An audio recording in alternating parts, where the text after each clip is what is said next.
നമ്മുടെ മയ്യത്ത് ഈ പള്ളിപ്പറമ്പിലേക്ക് കൊണ്ടുവരുമ്പോ 3 കാര്യം നിങ്ങളുടെ കൂടെ വരും. എന്തൊക്കെയാണ് വരുന്നത്? നിന്റെ സമ്പത്ത് വരും, നിന്റെ മക്കൾ വരും, നീ ജീവിതത്തിൽ ചെയ്ത നന്മകൾ വരും. ഇത് 3ഉം പള്ളിയിൽ വന്നു.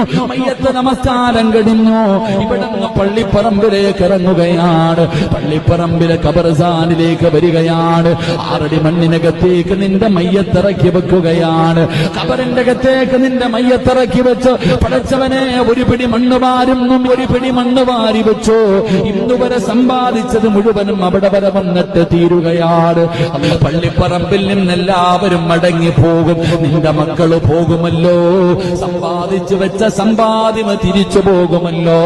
പക്ഷേ പള്ളിപ്പറമ്പിലെ ഖബറിന്റെ അകത്ത് നിന്റെ കൂടെ ആകെ വരുന്നത് എന്തെന്നറിയുമോ? നീ നിന്റെ ജീവിതത്തിൽ ചെയ്തു വെച്ച നന്മയാ. അതായേ കാണൂ. അതേ